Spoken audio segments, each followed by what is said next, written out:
And if you wanted to know what was going on in many of their minds as human beings, there was doubt. There was shock and surprise sometimes at what happened around them and the reactions to them. But they were self-sufficient in their love. They knew who they were. And that alone created an entourage. They walked from place to place. And the people who saw them walk there said, "This is different." Perhaps you heard the reports that even the animals knew it was different. And this is where you're going. There is an eventuality, a potential.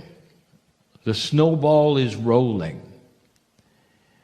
That every single old soul, every human being who awakens to their own greater power will start to change chemically. The DNA will start to enhance itself physically. There will be more awareness inside. And you're going to last longer. You're going to have revelations by yourself of who you are. And the biggest issues will be things like self-responsibility, awareness of situations you're in that you shouldn't necessarily be in, not in order to let yourself grow. Some of you know very well what I'm talking about. And growth also creates some uncomfortable times. But the masters had them as well. What are you going to do when you go home? Let me ask you a question. Is this meeting a crutch for you? Do you have to come to a meeting like this in order to feel the euphoria of the love of God? Or can you walk out of this place standing tall and say, I can create this in a closet? Now here's the next question. You're with others and they're not of like mind. Can you create it then? Can you walk this euphoric way with Spirit inside you, giving you right what you might feel now, and be with others who don't agree and are giving you a bad time? What's going to happen when you leave here? Today, there were questions, there were an attempt at answers, and almost uniformly, all over the planet, the questions to channelers, to teachers, to Spirit itself are all the same. And the questions have to do with what, where, how, when, and why. It's almost like every single one of you needs to understand the mechanics of everything esoteric in order to take the next step. And that's human nature. And I'm going to say this. I'll say it again. Why do you do that? Is it really, really necessary? Dear ones, I give you the example yet again. You have a machine called the human body. It's a chemical machine. It gets you from A to B, birth to death. And it operates by itself without you thinking much about it. It's designed that way. And you work this machine during your life, and as you grow up, you learn about it. Some of you are able to control it by the health that you put into it. by the food and all the other things that you put into it. And that's about it. That's about it. Your consciousness, as you've discovered, can alter it, can make it last longer. But it operates by itself. Do you really have to be a physician and study every piece and part to walk from A to B? And the answer is no. You get into the automobile, and it gets you from A to B. And you never ever think to yourself, I must understand the workings of the internal combustion engine in order to get to A to B. Ever, you never. Because it simply works. Now I'm going to say this yet again. The awakening process of the human being that is spiritual and filled with purpose in this age has automatic mechanics that work within you. As you're aware of shift and change, Spirit is working with you. How many of you are aware of what happens when you awaken at 3 in the morning? And there are many of you who do. And do you wake up and wring your hands and go, what do you want? Or do you have the balance to raise your hand and say, thank you, Spirit, for keeping me awake? Because I recognize I'm being worked on. There's things that need repair and help. There are things that need to be enhancing. I don't have to know what they are. Thank you. You see, it's a system that is designed to work in an old soul by itself. If you open the door, light is coming in, and you don't have to analyze the waveform of it. You don't have to measure the door. You don't have to know why. You really don't. Instead, dear human being, I want you to feel it. It's either appropriate or it's not. That's what free choice is about. Is it fearful? Does it feel good or not? Discernment is not about the minutia of how it works, how long it's going to take, and where it's going. The old soul is beginning to awaken to a bigger purpose and idea. That these things come along when they should, and the more calm you are about all of them, the better they're going to work. But they're going to be stopped if you start to analyze what, why, where, who, and when. It's just going to be stopped. Because those answers, dear ones, are not available in a linear way. You all have fallen in love. All of you.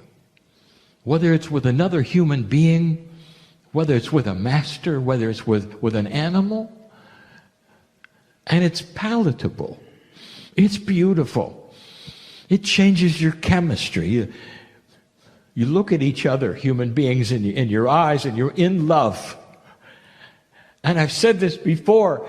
Do you then stop and analyze it? Do you say, well, what's happening? I can't fall in love unless I know the minutia of it. You don't. Of course you don't. Of course you don't. You enjoy it. You fall into each other's arms and you enjoy it. And there's nothing like it. There's nothing like it. God is in love with you.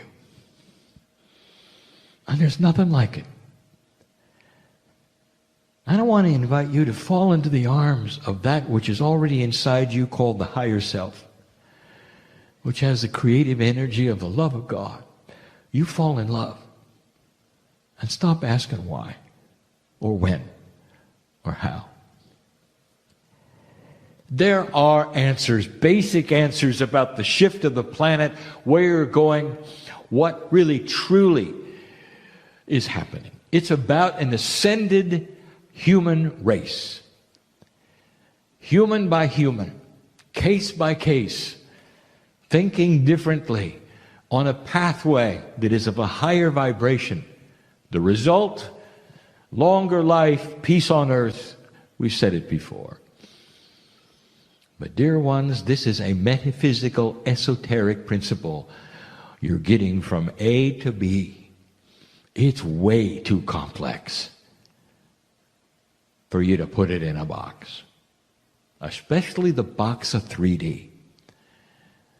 And there are those who will leave here, and when they walk out the door, everything that was here stays here, because you just didn't get it. That everything that is taught here is you. It's not from the one on the stage. It's available inside you.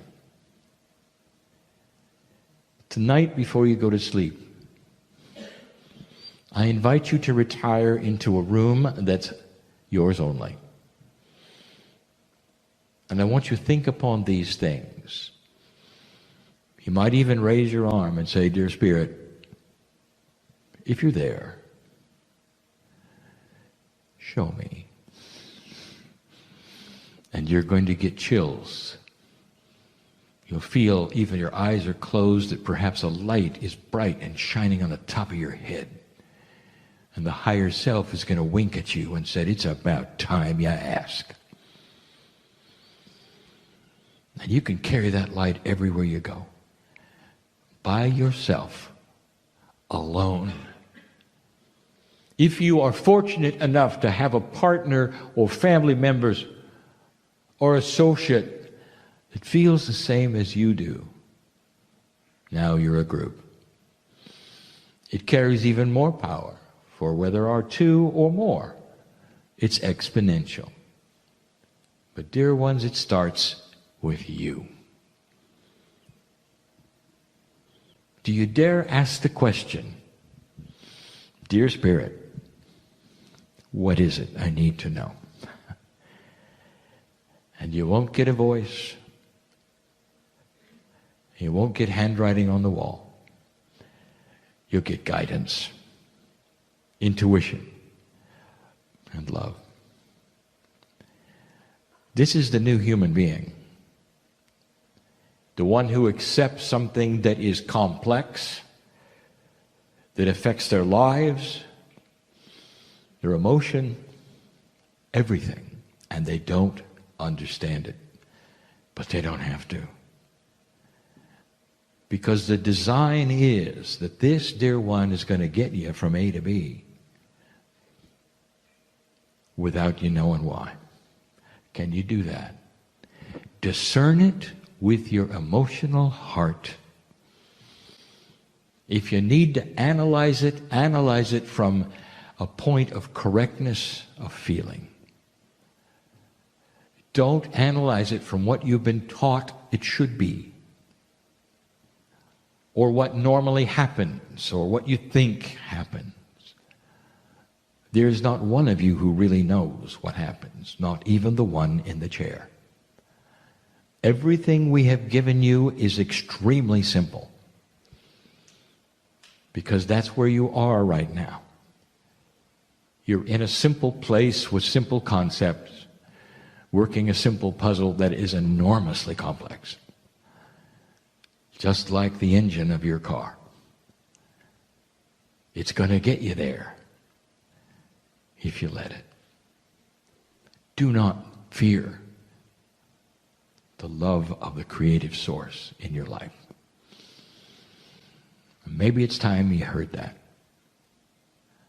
When you leave this place and you go home, what's going to happen? The ones listening to this, when you get up out of the chair and go in the other room and you're done listening to the channel of Kryon, are you going to take this with you, or are you going to shut it off?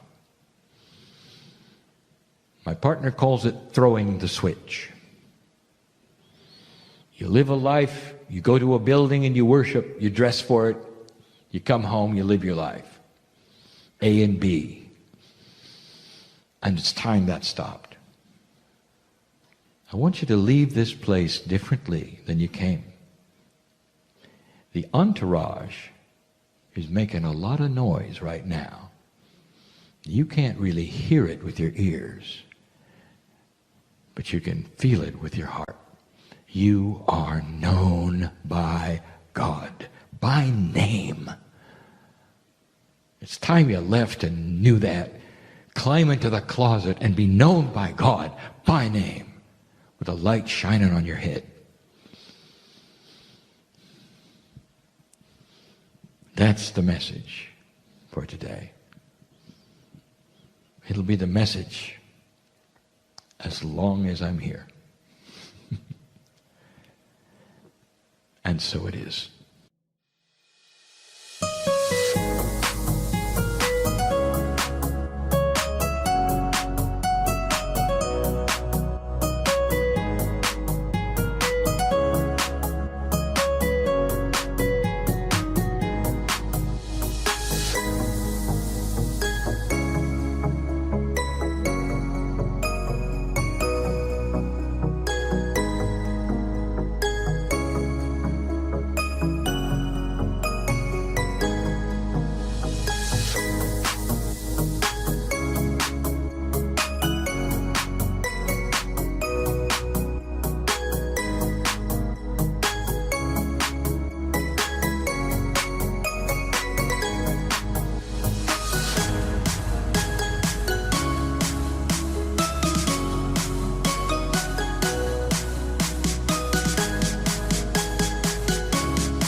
So with that, let's go into a meditation and hear a little more from Kryon. And I invite you to close those beautiful, precious eyes of yours and allow yourself this moment to be completely internal moment for you, free of distraction from anything that was happening during the day and free of distraction from anything that is going to come after this program.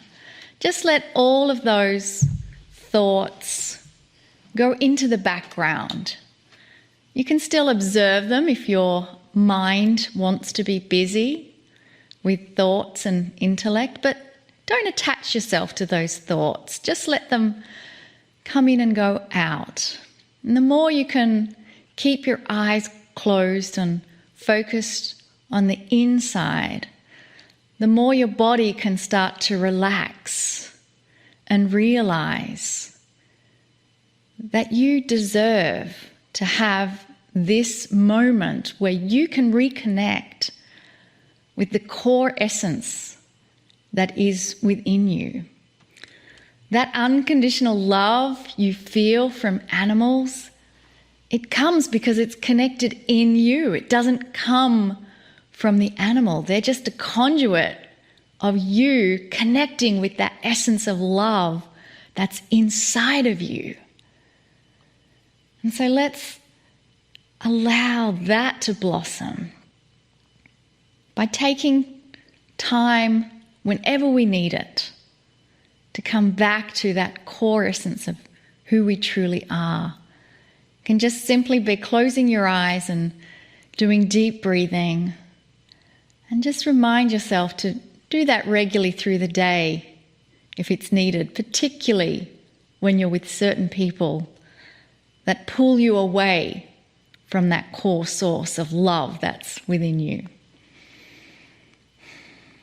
And from this beautiful posture of love, let us now move into a channel from Kryon.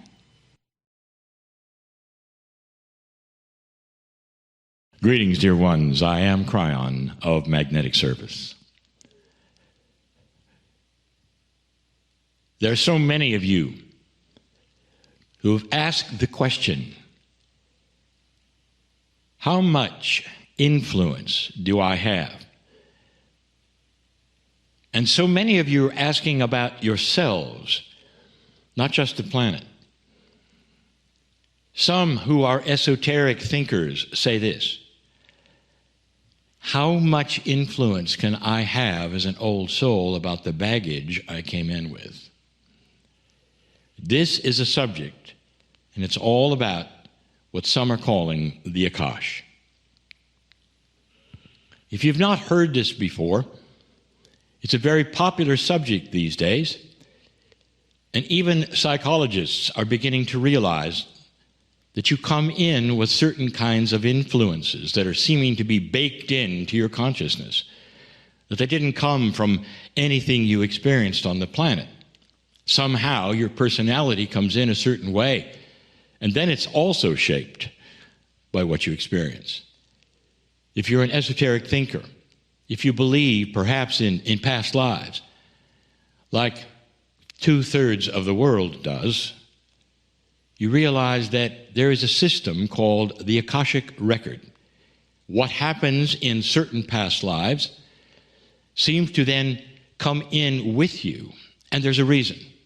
Some have called it karma, and we have told you before that this is something in this new energy that we've asked you to drop completely. It's no longer needed. But you still have that which is the Akash. And the Akash is what you have experienced in past lives that comes in with you. In the past, this has a reason, so that you will then settle it, or perhaps act on it, or do something different to dismiss it.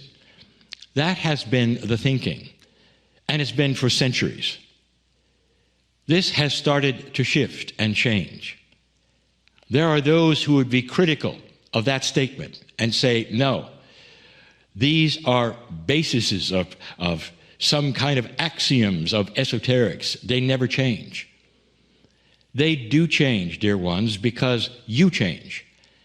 If the energy of consciousness is becoming more benevolent and the shift on the planet is before you, do you see how that would then change how you learn and what you learn with?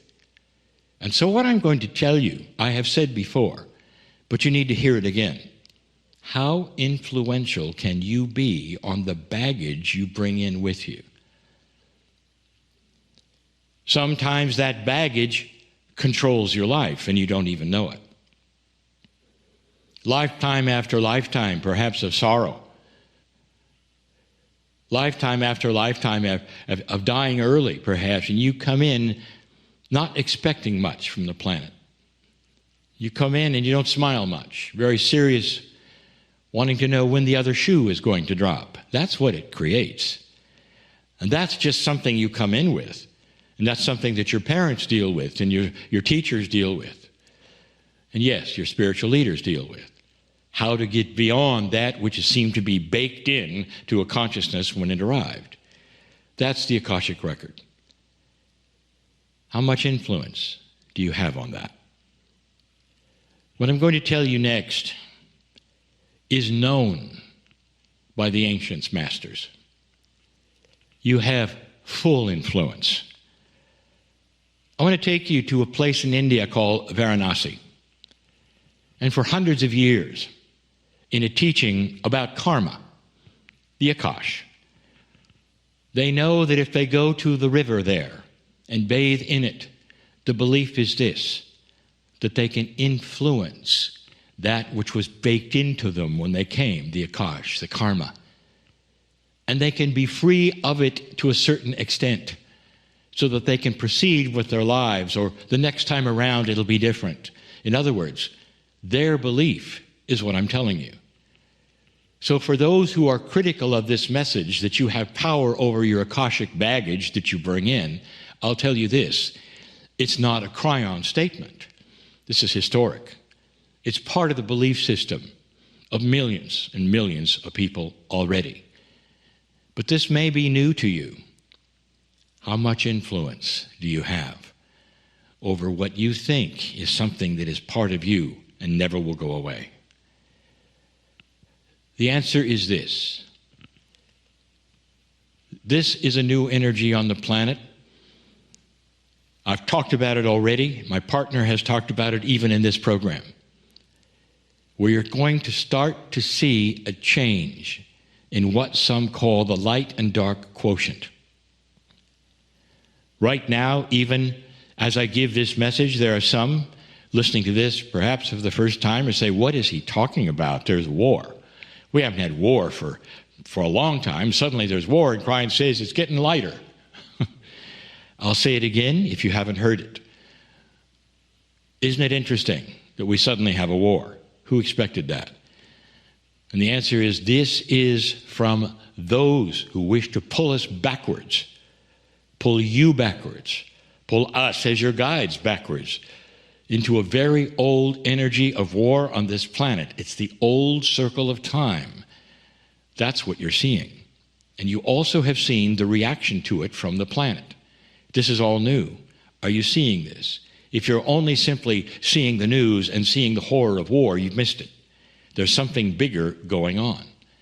This energy, this lighter energy, is going to be of compassion and kindness like never before.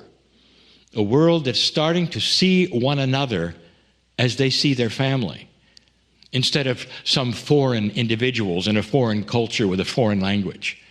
The internet has really helped that. But more than that, the collection, the coherence of consciousness, where you start to see one another so differently than you've ever seen each other before.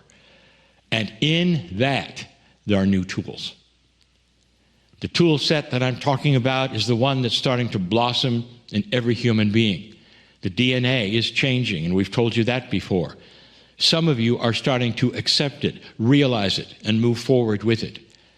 Some who have felt nothing is possible in my life, I cannot change who I am or what I am, are starting to have an inkling to change your mind about a tool set that you might have that you never felt you did before. And you do. You really do. And part of that tool set is to fully and completely change that which you came in with that might affect your life. And the next question, and I know those of you who are listening and saying, okay, I believe that, it's true. How?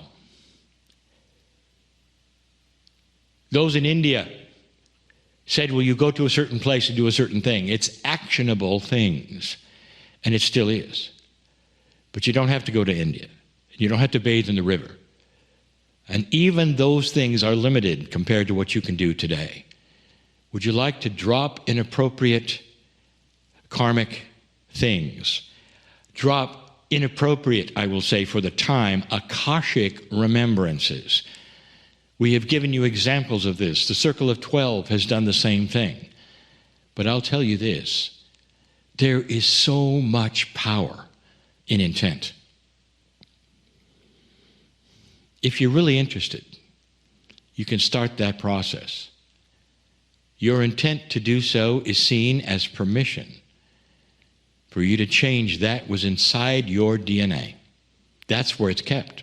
I've told you that. Did you know that pieces and part of your DNA come with you from past lives, carrying certain things, the Akashic record for one? What do you do? Dear Spirit, I have intent to drop these things that I don't need anymore in this lifetime. Can you say that?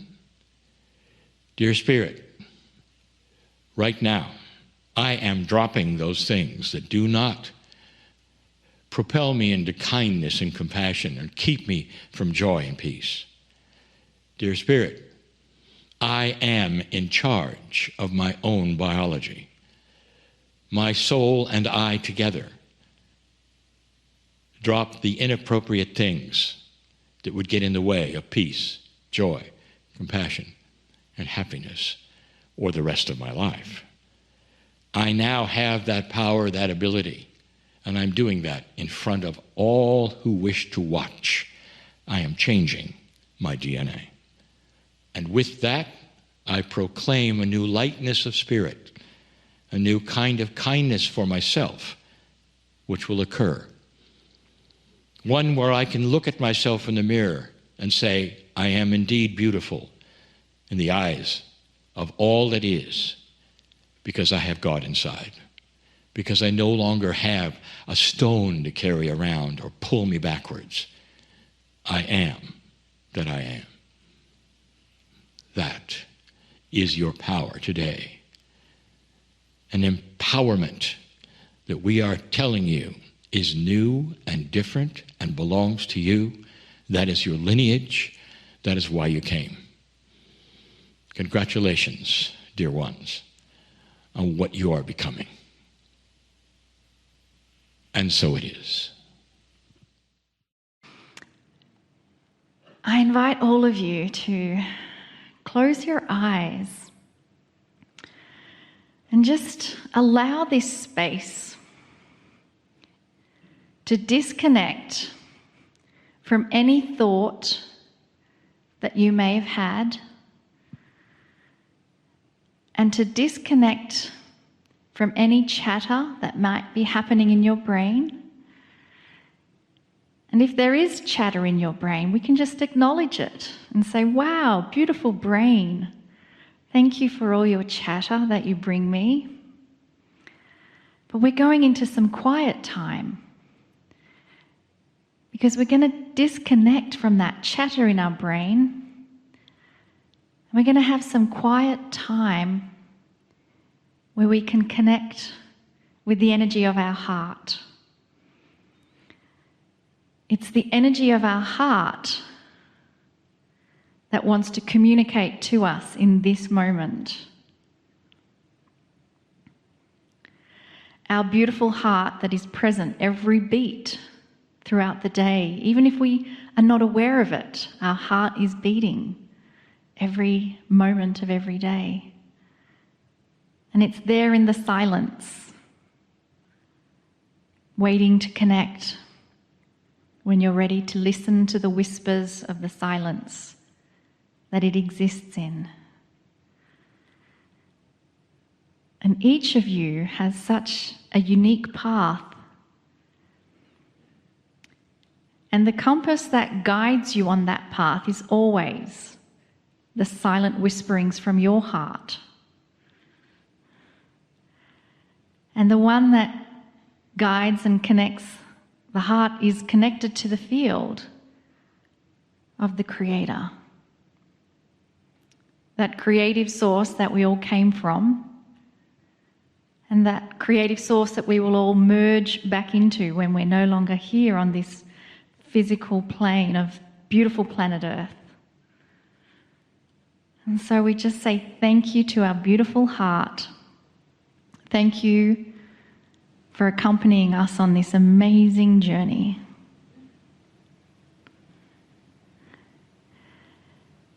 And now we allow our heart to receive the love wash that is here, should you choose to receive it. We allow our heart to now receive that love wash from Kryon. Greetings, dear ones. I am Kryon of Magnetic Service. So much you have experienced and seen, heard in these 2 days. I speak, of course, to the audience in front of me and not to the ones who will listen later. But for all of you, listening later and here, I'd like to give you a short metaphoric message. Dear ones, we have given you so many times the idea that light is coming.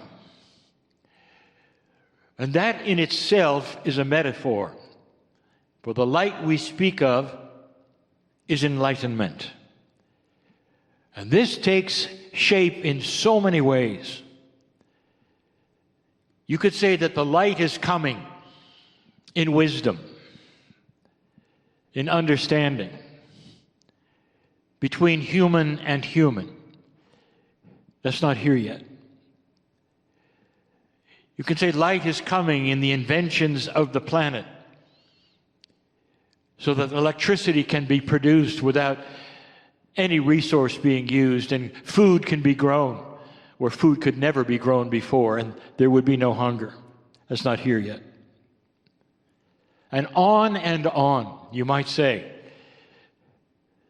that someday there will be enlightenment even in that which is your governments and the way things work in corporations, and that it will change the face of everything.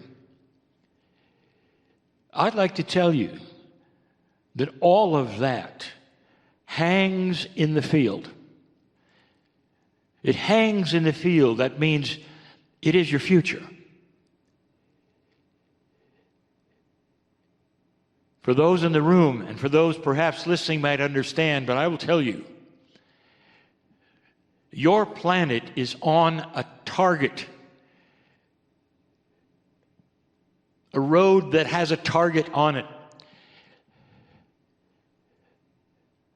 And on this road there is something unstoppable, and that's you. There was a time when I said, humanity may do this if it chooses, and you can go back in time and hear this so many times, that you have free choice, dear ones, and if you choose to do this, then it will happen. And at this point, I will tell you, at the beginning of this year, that the snowball is rolling, and you're not going to stop it. And that snowball is white, and it's light. And it may take a little longer to get down the hill than you want. But I have seen this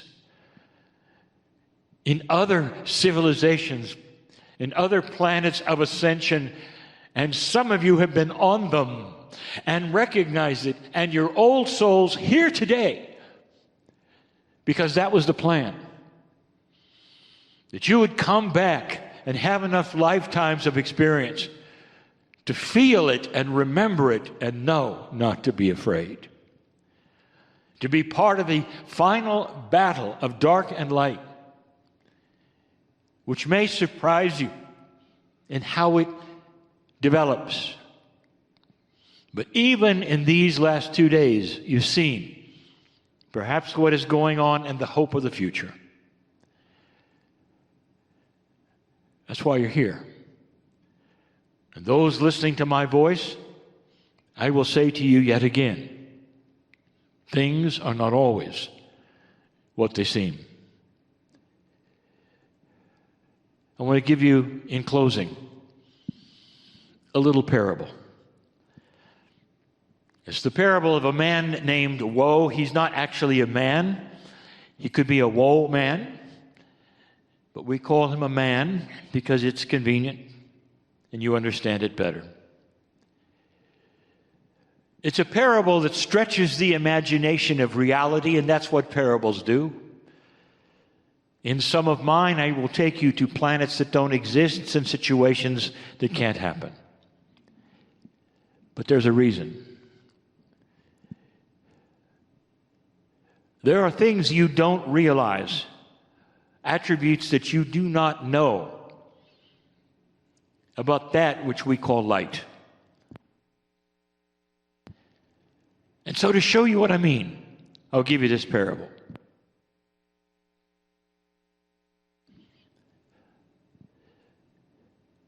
If you ask a warrior, a soldier,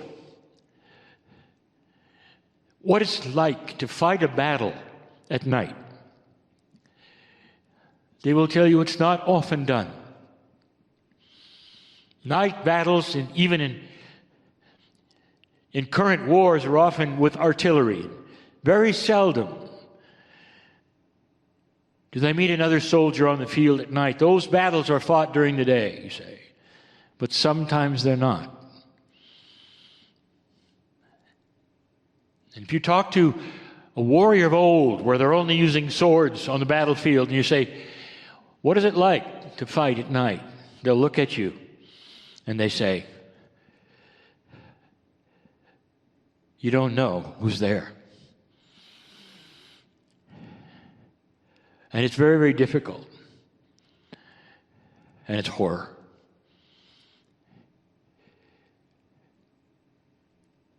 That's the metaphor of this planet at the moment. You're in the dark. You are still in the dark. And you're fighting battles wildly in the dark. And that's the dysfunction you see. I'll take you to a planet that's very dark. And Woe is a warrior. And he's been fighting on this planet for a very long time with a very old rusty sword. And he's been put out onto the field so many times and thought it was his last time, as he would hear noises and think he's heard shapes and swing his sword. And he had been wounded a number of times, and he was in the trench once again, ready to go out and do it again. Paint this picture, it's pretty sorrowful, pretty ugly. But the planet itself was dark, and daylight never seemed to come, and it always seemed to be battle after battle with his rusty sword. It may seem funny and perhaps a little goofy what comes next. But a little green man showed up. He spoke funny. And he said to Woe, I have a special saber for you. And Woe said, really? I could use a new one because mine's so old and so rusty. Thank you. And the little green man handed him this, and it didn't look like a sword at all until they pressed a button, and out came a lightsaber. Wow. The little green man went away.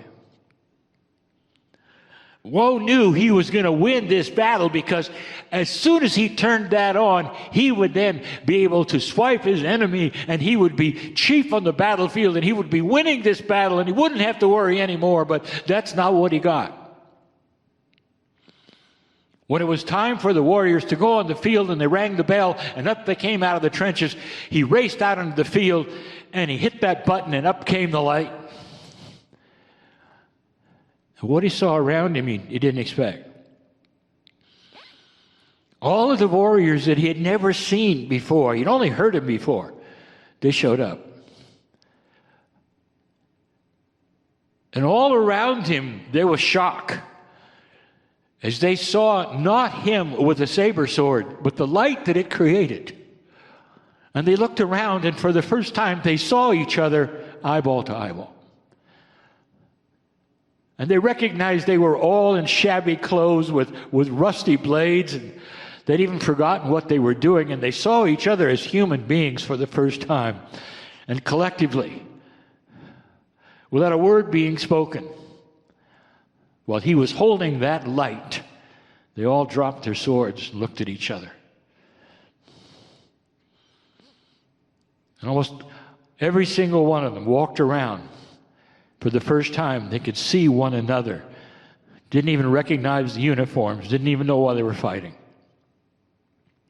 And it was the beginning of light on that planet. One man. This is a metaphor for you, as goofy as it might sound, of light where there is no light. That's what you get. You don't know how dark it is here until you see the brilliance of the wisdom that is coming. You don't see how dark it is here until someone comes along with ideas that have never been there before. And you go, why didn't we think of this before? With inventions that have never been seen before, that change not just the atmosphere of a technology, but rewrites an economy. Those are the kinds of things that happen with light. Those are the things that are hanging in the field. You've had a glimpse of them in these 2 days, of what is possible on this planet. So I will echo what my partner said earlier. Don't be afraid, because you have that saber sword. And slowly you'll understand how to create the light, what it means, and how to put it in the framework of mastery and not conflict, and how to use it so gently and so softly and so beautifully that you illuminate areas that needed illuminated and they never even knew you were there. Like the one who strikes the match in the dark room, you can't see who it is, but you see all around you. This is the future of this planet, regardless of what you're being told. This is the future of this planet, and old souls are the ones with the experience that they have who will bring it to fruition on this planet in these times. There is no accident you are here. There is no accident that you are hearing these words. Now go from this place or this recording and think about what I have said and understand who you are and how the Creator has set this up and how you have agreed to it and why you're here. In compassion and love, which are the tools of the day, I congratulate you for being here and taking the mantle of this lifetime that may change everything on the planet. I am crying in love with humanity. And so it is. Hi, everybody. Thanks for watching this. I wanted to tell you this is a little time sensitive. Dear Creator, inside, come closer. Dear Creator, outside, come closer. Dear angels, guides, helpers, elementals of Gaia, come closer. Let me feel your support and connection. Meld with that piece of me that wants to have spiritual help come into my life, and make it in a form that I can understand and feel. I give permission and allowance for the Creator to come closer, for my angels and my guides to come closer. I accept the unconditional love that is pouring forth to me.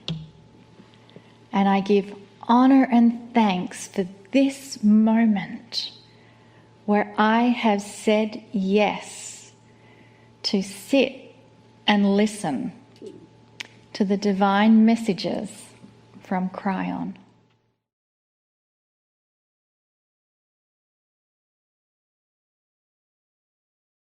Greetings, dear ones. I'm Kryon of Magnetic Service.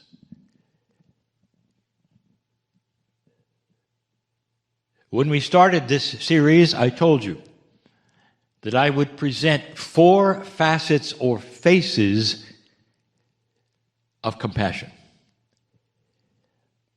There are many faces or facets of compassion, and we would look at 4. Some common, some more difficult. This is the third one. Of all of the 4 we studied, this catalytic one. The catalyst means the 3, that is, the change that is coming, if you can understand this one, is the hardest.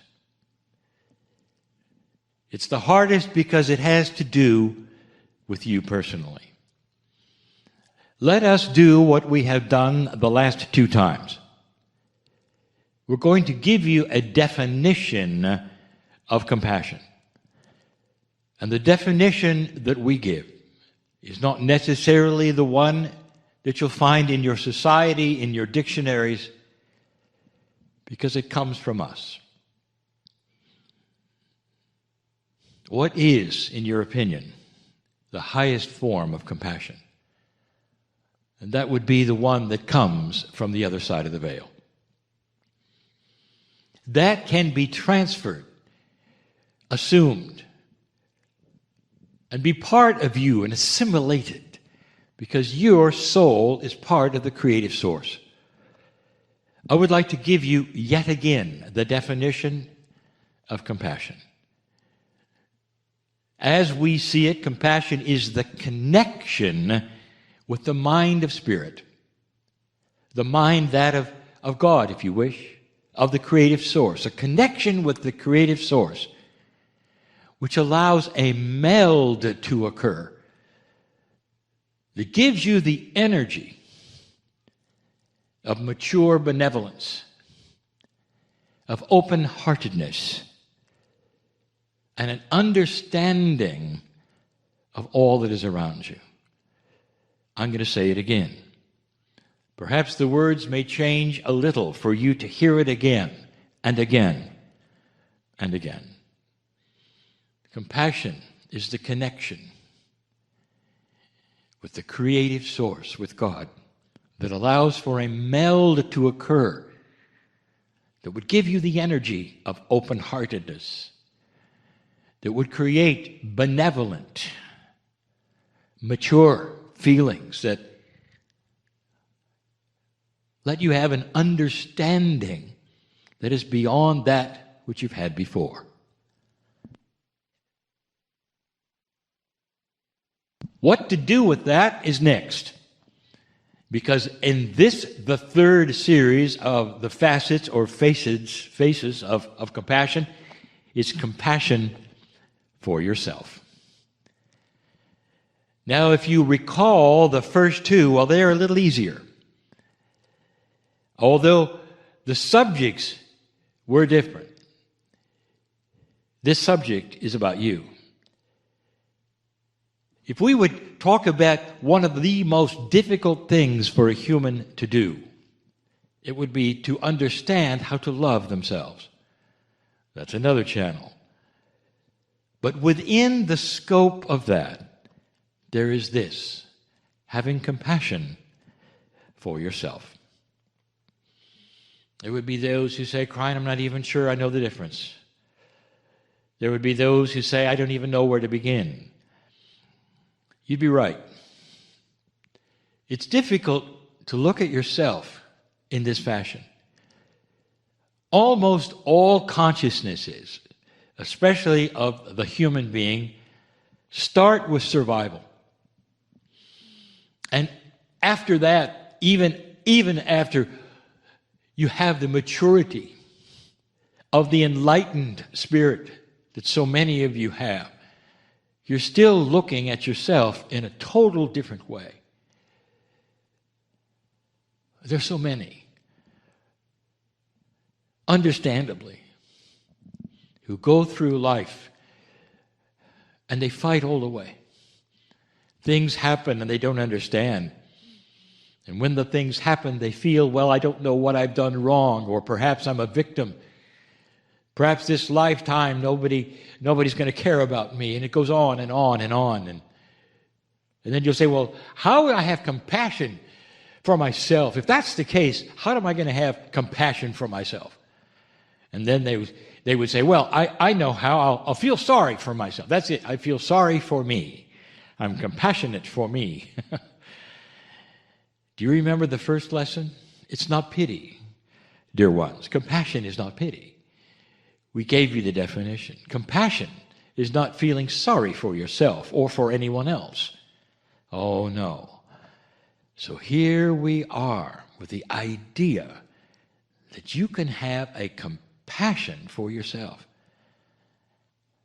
What have you been through? It doesn't matter how long you've lived. Young person, senior, it doesn't matter. You've all gone through things that perhaps create your feeling of being less than or beat up perhaps or down. It is common to all consciousnesses, even as you grow up. Can you look at your life so far and say, I have gone through a lot and I'm still here? In fact, I am learning how to be more kind to myself. You might say that because that is the lesson, is it not? This is what we teach, is it not? That's what the circle of 12 is all about. You sit in the chair and you start to see yourself in a different light. Can you have compassion for your journey? Again, connection with the mind of God and the meld of benevolence and understanding. Open-heartedness for yourself. Can you stand back and look at your name goes here and say, wow, what a life. What if you've been through it? You know what I'm talking about.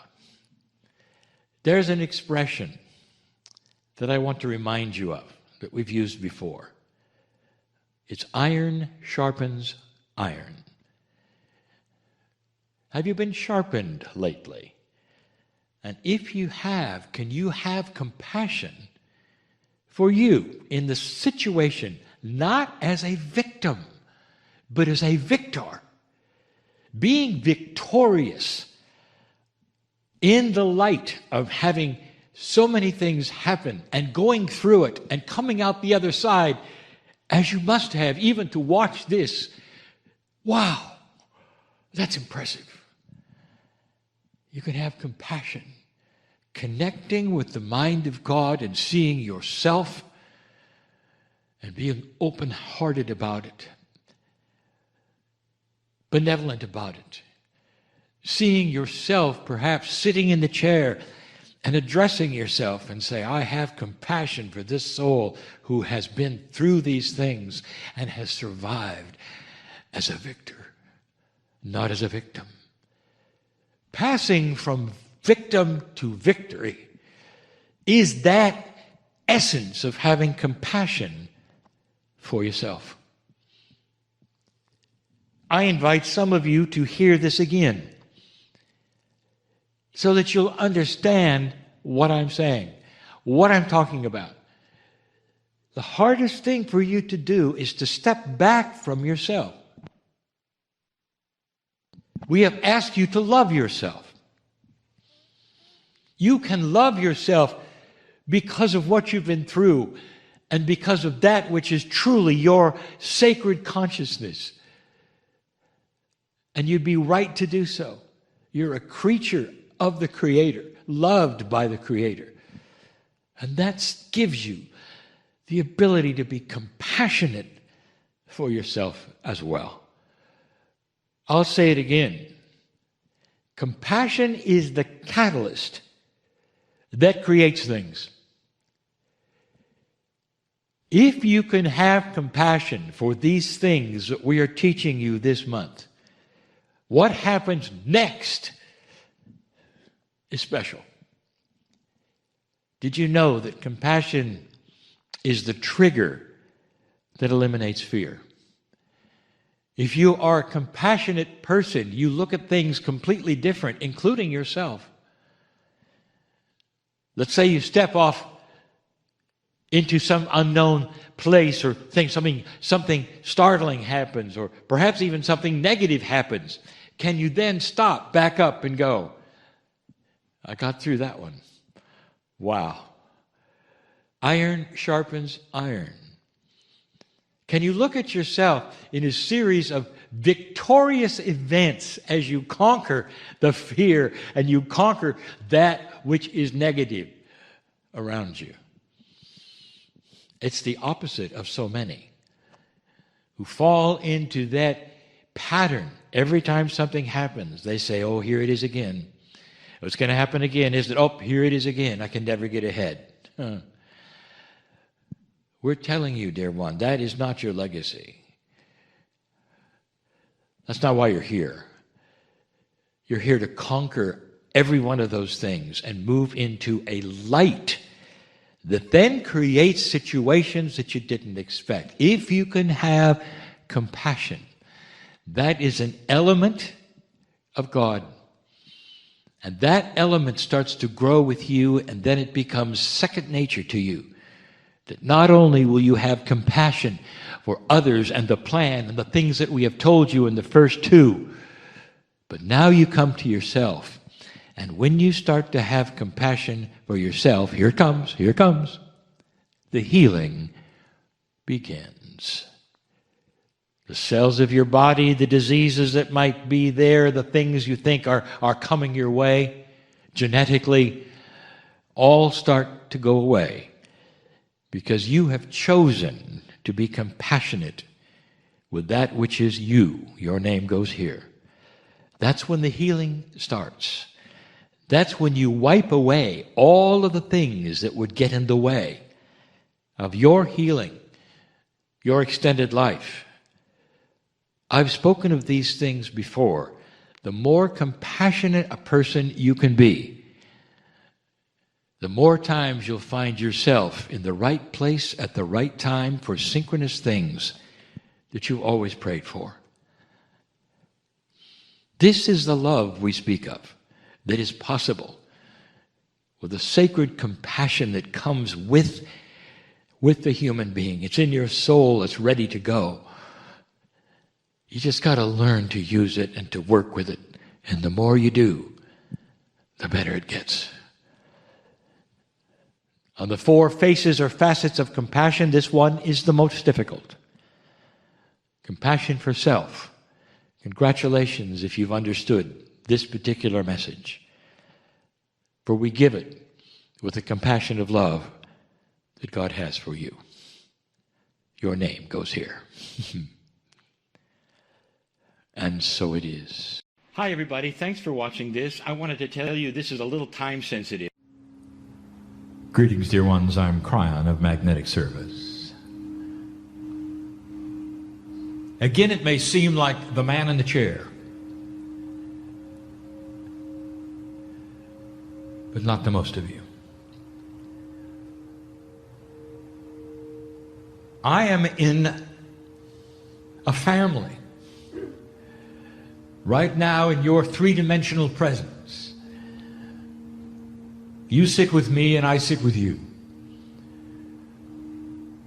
And what this family has in common is that you're searching.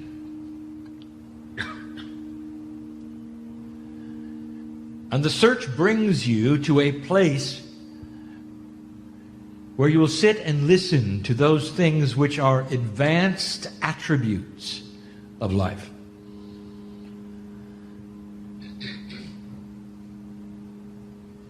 Where spiritually you are willing to think beyond that which is your reality. It makes you special. Special in this way, that not all of those who would be light workers on the planet would be willing to look beyond themselves in the way you are. And so you have spent the day doing things perhaps which are a bit against the grain of what you've been taught. Learning to listen to Spirit is one of them. Difficult, some cases impossible. You know who you are. Some of you have said fine, some of you have said not for me. I know who you are. And there is no judgment of any of this. If you have to step out of your comfort zone, dear ones, it is difficult. And if you never step out of your comfort zone, the same number of angels walk out with you as walk out with the healer. But it allows me to give an advanced message. And for those who may be listening, who are not of the same kind of advancement spiritually as those in the room, this may seem strange indeed. The message this evening is not long, but it deals with profundities, and those things which are beyond that which are normal in 3D, and beyond that which even you think about, beyond that which you have been taught, and often flies in the face of all logic to the logical thinker. And who better to present these things than you? Who better to listen to these things than you? And should you accumulate the knowledge that is given this day, perhaps you, as the advanced one, the light worker, the old soul, would be then able to tell others in a succinct fashion about what you learned.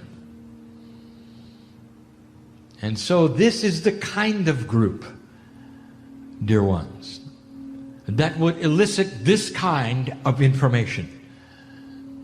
For as I've said before, Spirit through Kryon is going to give information that suits the moment for the ones who are before me. And so let me begin. Only 2 subjects we bring, only 2, quickly, but profoundly and different than you would expect. Let us talk about contracts.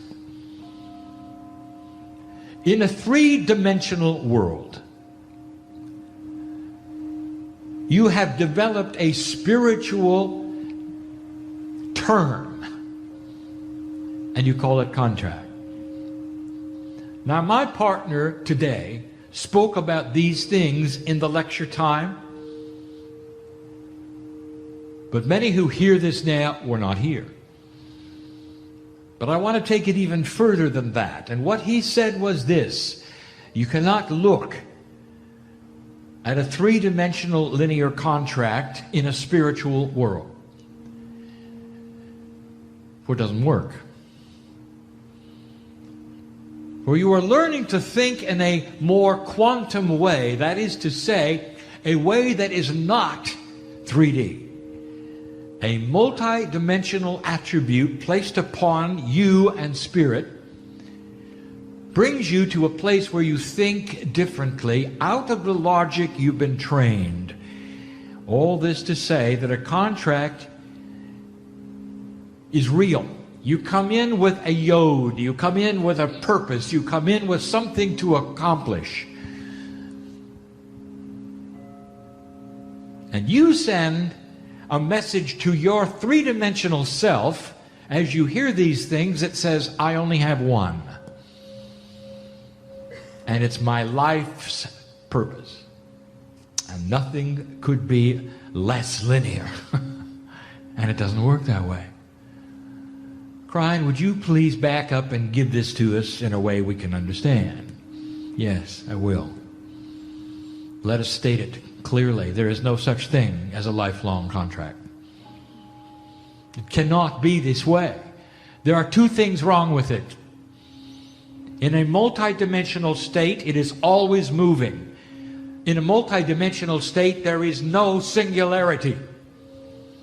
Therefore, not only do you not have one contract for life, none of them are for life. In other words, you come in with multiples. Now, how can that be? I'll explain it now. And this is going to explain why some of you are so confused. If you are an old soul, let us talk about who you've been.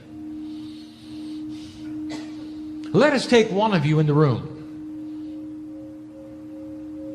who may be an orator, who may be an author. How many things have you excelled at in 1,000 lifetimes?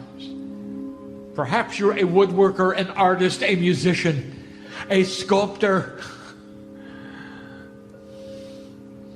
among other things. Not to mention the mother you've been sometimes, sir. And all of those things are in the soup of the now. And in you come on the planet, and as you develop as a child, your passions are all over the place. What are you going to do? And can you tell me at that point in time you're going to pick one and say, well, that's my contract? But you do. Because someone along the line told you in a question, what are you going to do with your life? And implied in that is, what one single thing are you going to do that's going to establish you? And that's the way you think, don't you? When you meet somebody for the first time and you're getting acquainted, they ask you this. They say, and what do you do? Isn't that interesting? How many human beings have you ever met for the first time and they would ask, and what have you done? How many things are you into? There's an assumption that you're singular. You do one thing and that's what your interest is. Oh, how 3D of you. And here's what I'm telling you. Multiple contracts lay upon you constantly, and they're only good for the time you want to do them. What if you should have an epiphany in your life and raise your vibration? There are those in the room who have had that. In fact, you can probably even tell me when it was. I know who's here. An epiphany in your life which had have caused you to think differently, to raise your vibration, and now you are someone else. You can even look back at who you used to be and go, I'm not that person anymore. Do you think for a moment that all of the things that laid upon you when you were 20 years old, for instance, are now applicable still simply because there's only one thing to do? And the answer is, of course not. Well, then why are you still thinking you've got one contract? Is it possible you change them? And you do. Every single day, you have the opportunity of choosing any one of dozens of purposes you might have for yourself. And your frustration is because you lay there in a three-dimensional place, confused because you don't know which one is right. What if they're all right? And if you start to understand that they could be, I would say you are starting to step into that multidimensional place where God resides. And the divinity in you is starting to show itself as you have an understanding. What shall I be this year? Shall I write the book that's always been there, even though I don't think I'm an author? Shall I stand in front of people and teach, even though I'm not an orator? Well, yes, you are, and yes, you are. Your passion can change from time to time, depending upon the energy of the crystalline grid, where you're living. Did you hear that? And who you think you are. Don't be surprised if as your self-worth increases and you work on yourself, your passion will change for what you think you want to do. And what is it that's going on there, dear one? You have just elevated yourself, brought forward things in your Akash, married yourself to different concepts that are multidimensional. And then there are those around you who go, look at that person who can't make up their mind what they want to do. And Spirit looks at you and say, blessed is the human who knows they can do many things. There is no such thing as a contract. There's only the various passions you come in with. And you're going to notice something about most of them help other people. It's the compassion factor. What is it that you can do which is compassionate? Can you write a song and give it to another person? And what will be their reaction if you do? Their heart might melt.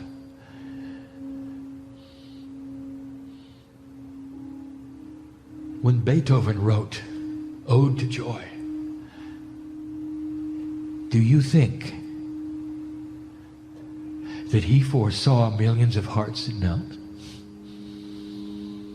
I doubt it. But that was his contract of the day. Is there poetry in you? Is there compassionate thought? Can you create a sculpture? And you might say, no, that's not for me. I don't do any of those things. I'm not good with my hands. Yes, but you might be good with your heart. When somebody comes to you at work and wants to share something with you, are there words you can give them that would melt their heart? And that might be your contract for the day. Blessed is the human being who understands that the compassion they have in them is the true contract of God. Now, what they do with that in any direction, pulling upon their Akash or not, is what they're supposed to do. And that's number one.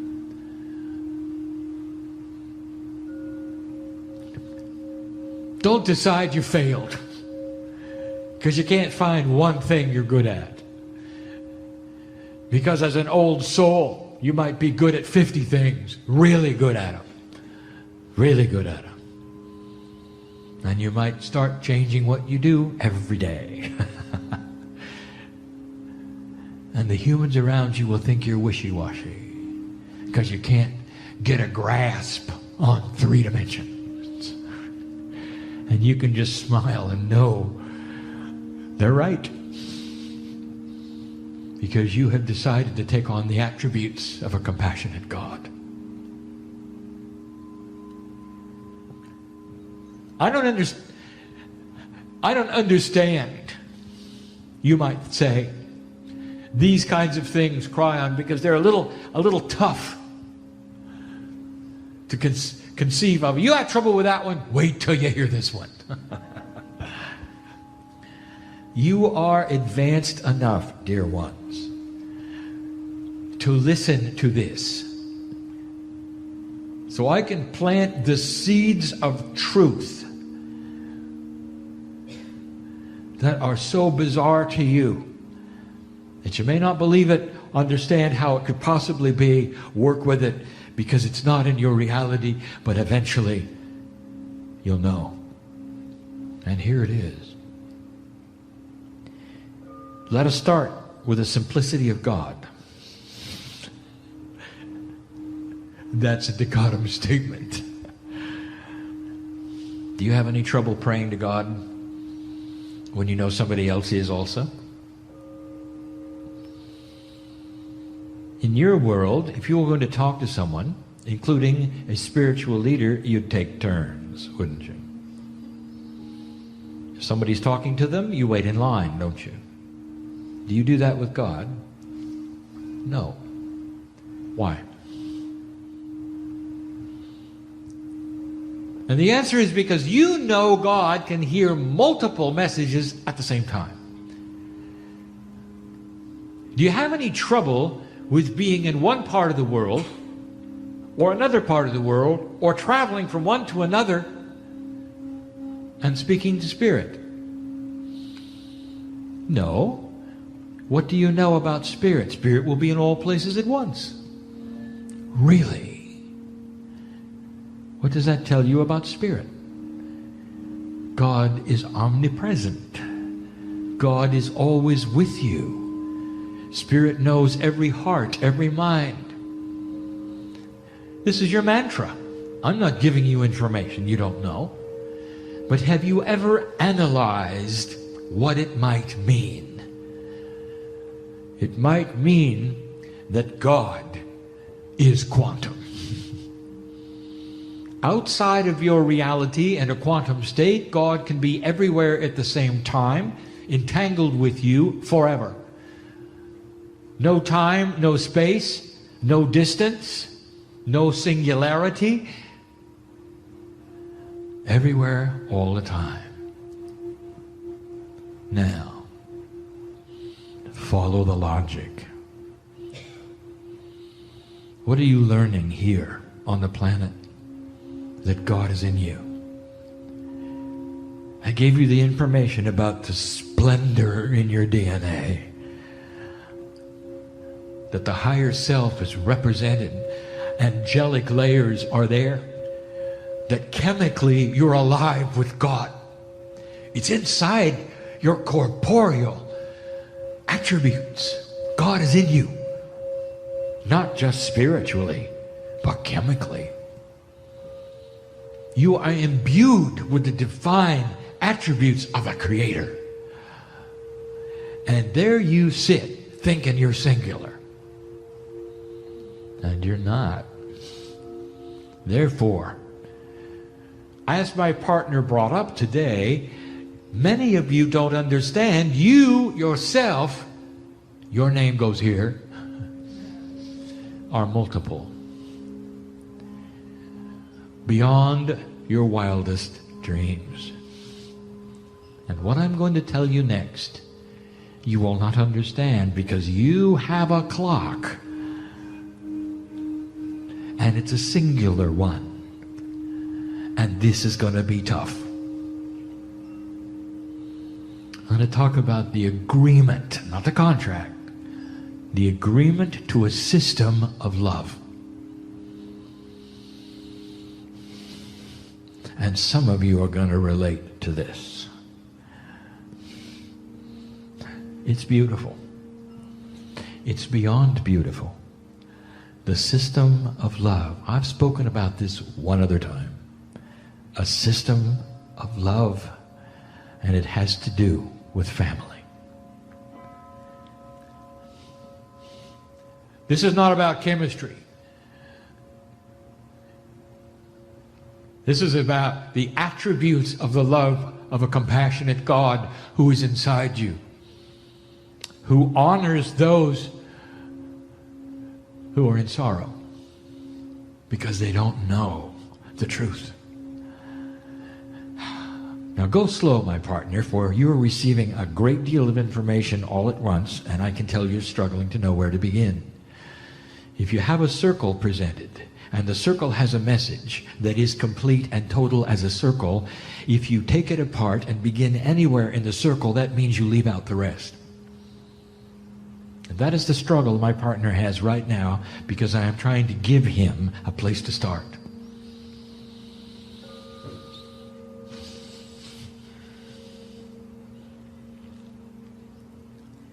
You have an agreement that in death, only part of you leaves, the corporeal part. Part of you remains on the planet, and it doesn't go to the crystalline grid.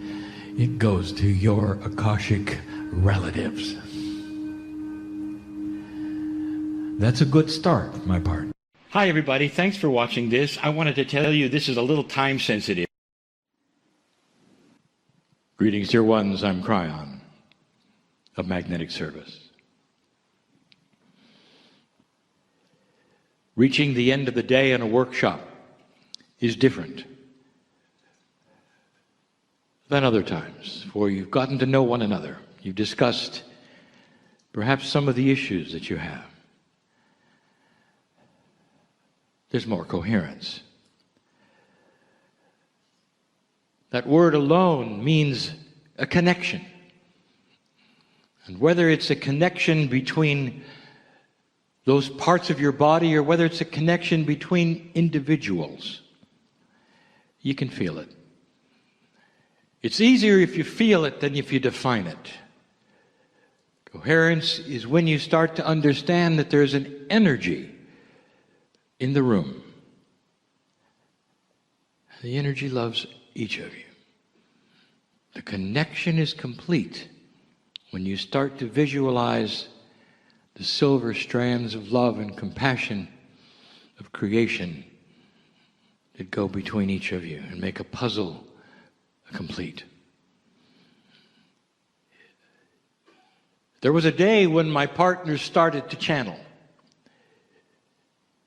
and he was learning. And he saw others channeling. He didn't know which method was correct or what to do. He sat in the chair and he shut his eyes like he saw many do in meditation. That was the beginning. Not much took place out of the ordinary until he started doing it in front of larger groups. And energy started to develop around the group, not my partner. As the group developed coherence together, the coherence was the connection between them, and that which was the creative source, the source of the connection. And that is when my partner decided to open his eyes. He never did it again. It distracted him and interrupted the channel. It broke the connection for him because what he saw, he was not prepared for. He saw light going between people. He saw colors around people.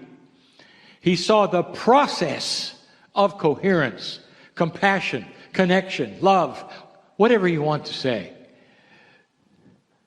It was too much. My partner says he's not a seer. He does not see energy. But while he is channeling, he does. And he would never open his eyes again because the channeling was interrupted. It was stopped.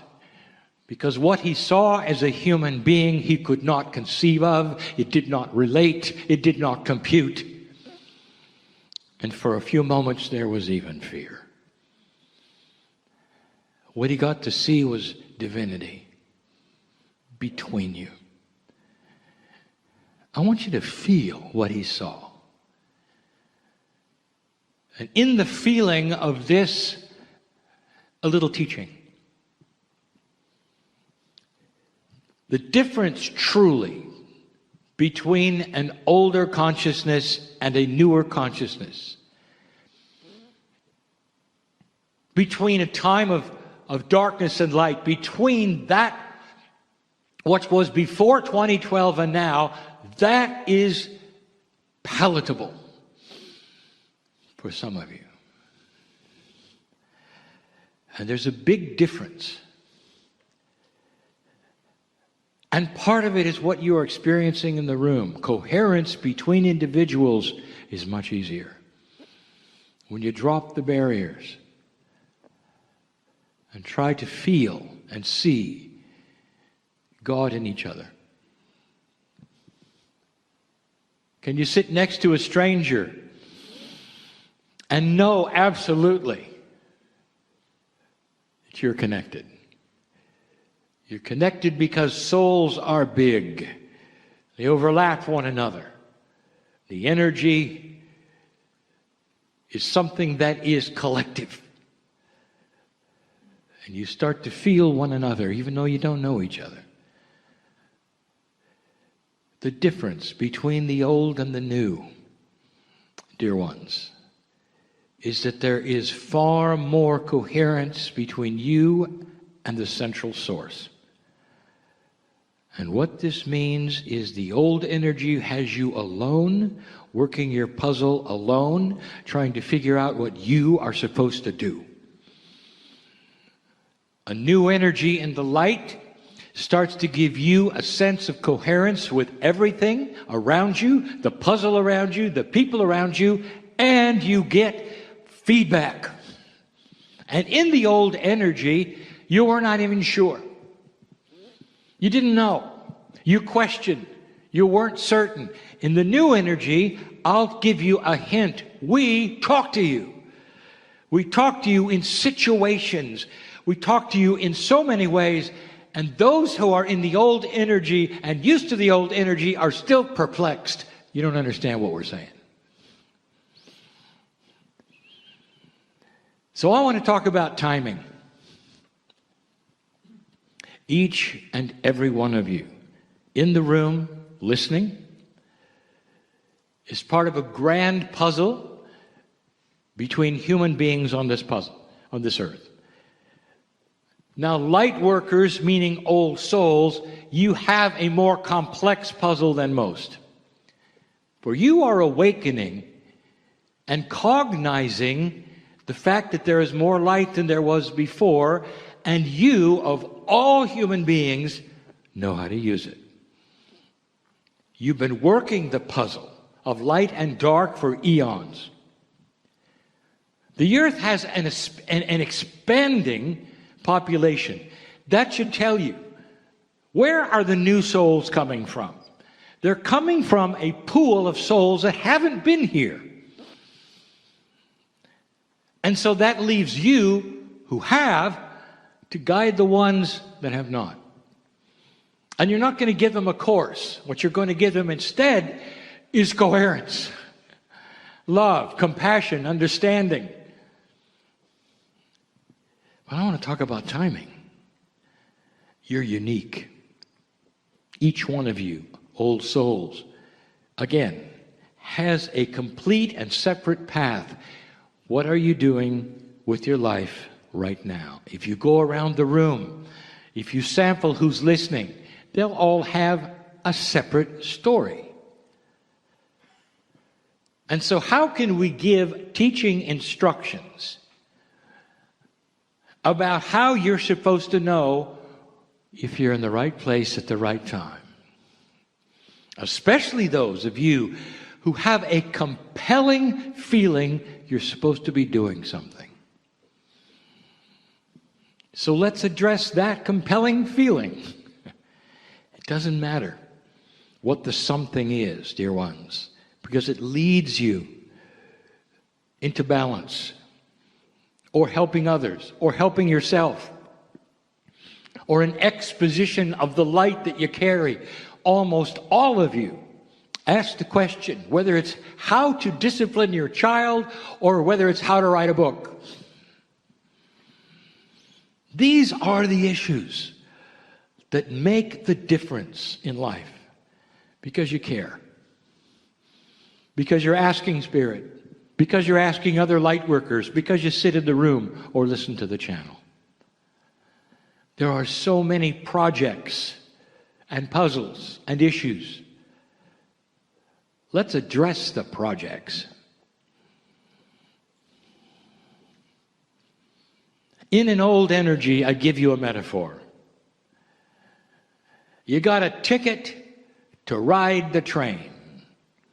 Now that's a metaphor for you being given a push to do something. Now we have said this many times. The push creates a habit.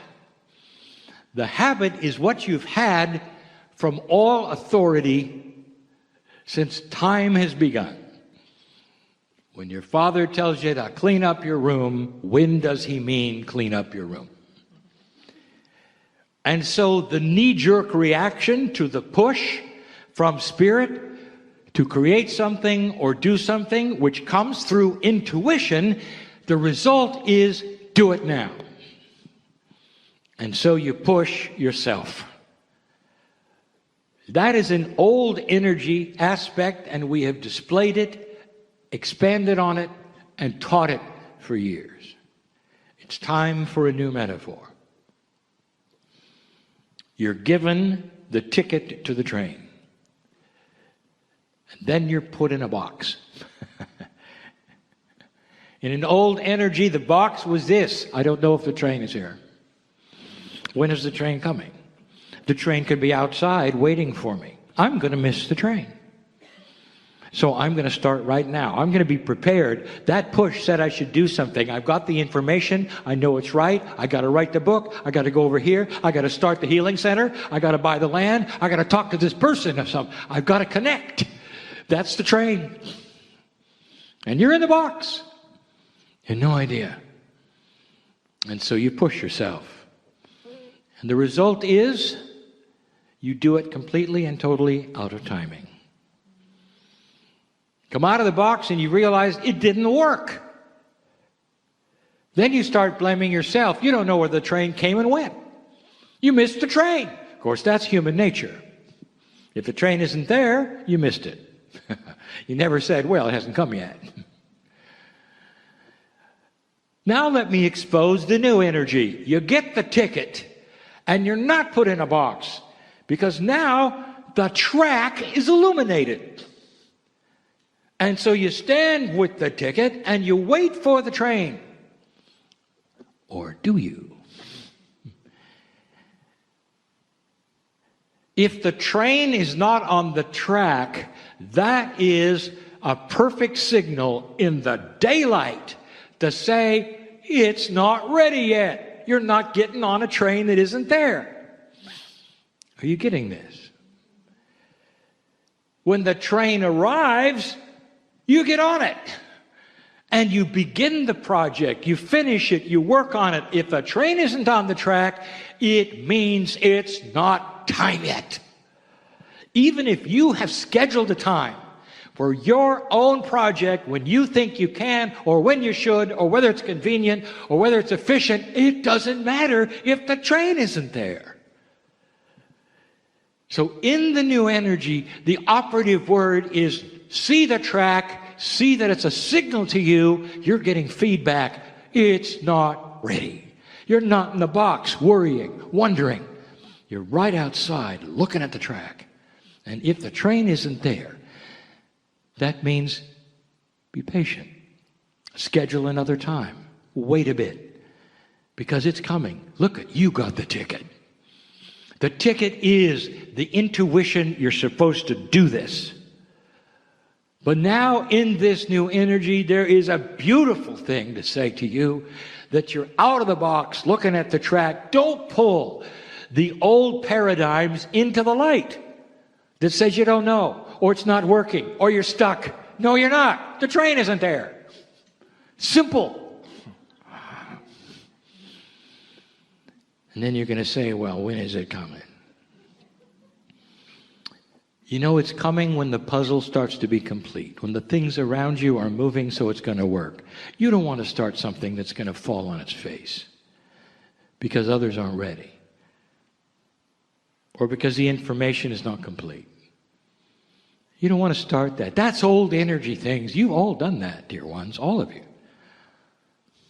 You've made it happen too soon. You've jumped the gun, as they say, because you're in the box. You didn't know. You got information and acted on it. That's what humans do.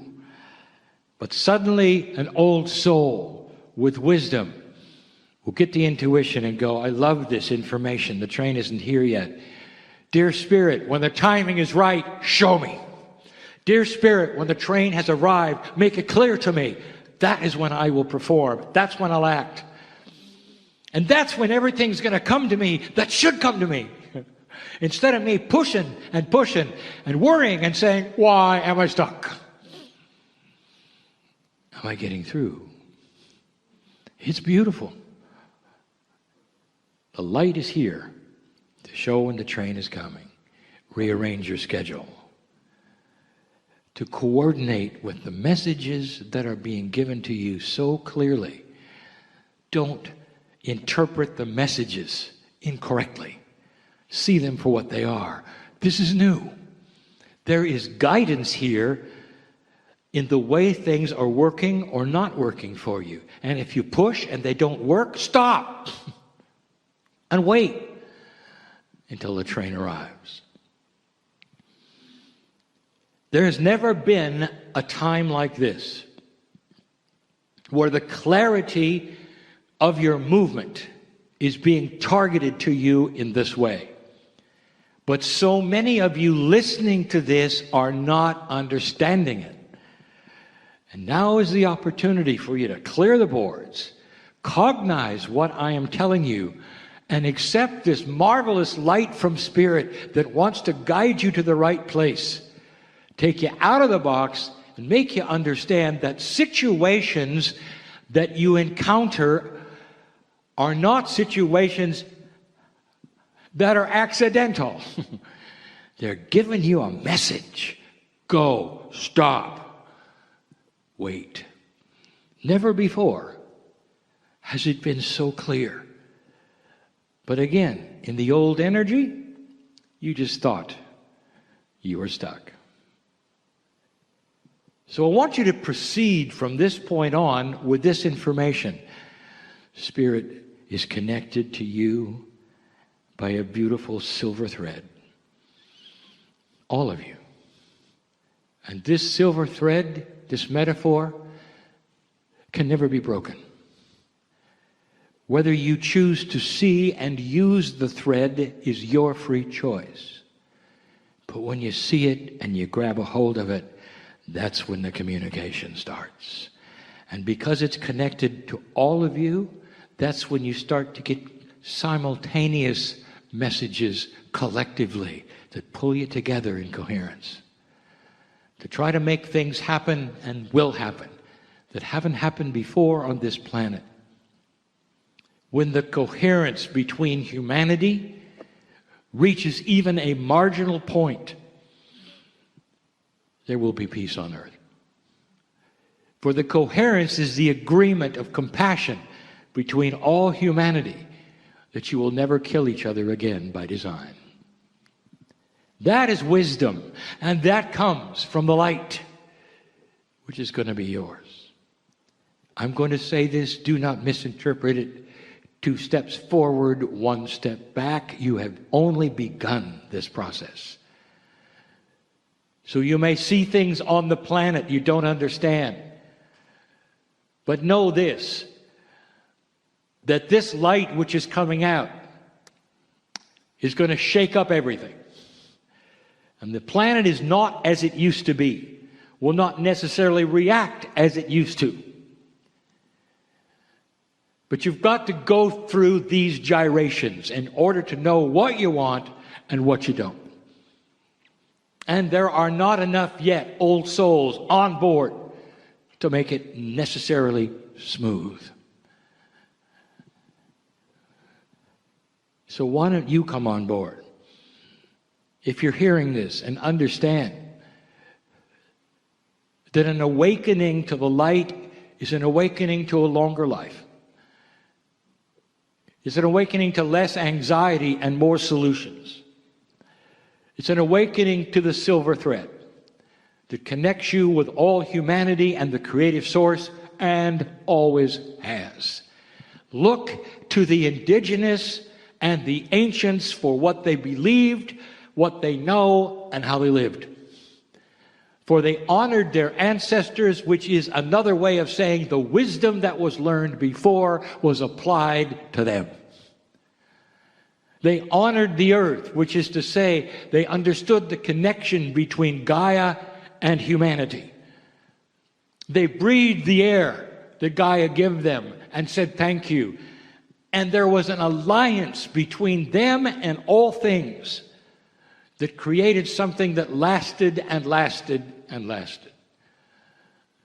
Let this connection begin again with modern society. Let the light come out so that you will understand the signals from Spirit to go, to come, to be. What if I told you that the ancients actually had those signals? And they saw them in the animals, in the sky, in the stars, and the planet. They planned on them. They believed in them. I'll tell you, the creative source gave them what they asked for. And that's how they guided their lives. You lost it completely. Now it's time not to do what they did in that way, but to trust your intuition, ask for the guidance, know when the train is there. A return to what the ancients practiced and knew that was in general what is available today. I hope some of you leave this room differently than you came. Those listening, perhaps, can breathe a sigh of relief that nothing is wrong in their lives. You've got a beautiful ticket, some of you. And this beautiful ticket, intuition, says you've got this talent. You can put this together. You can do these things. But not yet. There'll come a time. It's going to be so obvious. You meet the right people, the right conditions show up. And you got to smile at that point and says, "Dear Spirit, here's my ticket." Believe it. Breathe easy, and you are known by God. And so it is.